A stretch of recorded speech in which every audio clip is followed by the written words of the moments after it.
బాబు నా పేరు మాడం కనకవండి, మా స్వామి నగరం అండి అయ్యా. మరి మా మా బాబు పేరు మాడు శ్రీనివాస్ అండి. మా బాబు వికలాంగ అబ్బాయి అండి. మరి 75 రూపాయల పెన్షన్ కానీ తీసుకుంటూ పోడండి. మరి 3000 పెన్షన్ వరకు కూడా ఇచ్చారండి. అలాగనే 2021 వరకు కూడా మేము తీసుకున్నామండి అయ్యా. తీసుకుంటే ఇప్పుడు మరి 3000 రూపాయలు 2001 నుంచి ఇప్పటి నుంచి 2 సంవత్సరాల నుంచి మొత్తం ఆపేశారండి. మాకు ఎక్కడం లేదండి. 2 సంవత్సరాల నుంచి పెన్షన్ ఆపేశారండి. ఎంతోమంది దగ్గరికి వెళ్ళామండి. ఎవ్వరు మా బాధ కానీ మా వేదన కానీ పట్టించుకోలేదండి.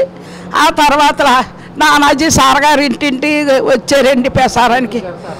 ఇంటింటి జనసేన పార్టీ వచ్చిందండి. వస్తే సార్ గారు చూపించాను, అయ్యా మా యందు దయించి ఒక్కసారి బాబుని వచ్చి చూడండి, అది ఇవ్వడం పెన్షన్ ఇవ్వడం కరెక్టో తీసుకోవడం కరెక్టో మీరే చెప్పండి బాబు అలాగనేసి చూపిస్తే సార్ గారు వచ్చి చూసండి, అమ్మ నాకే బాధ వేస్తుంది, నేను ఇస్తానమ్మా అలాగనేసి 3000 రూపాయలు ఆయన జేబీలో తీసేయండి. ఆయన సొంత డబ్బులు.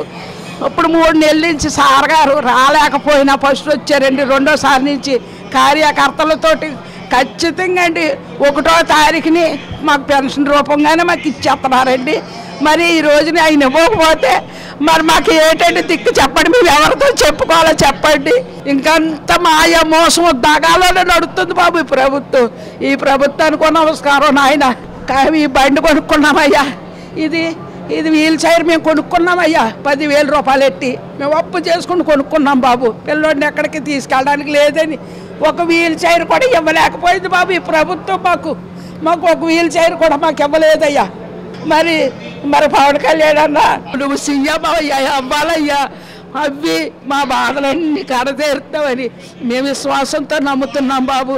మీరు రావాలయ్యా, మీరు సీఎంగా రావాలయ్యా.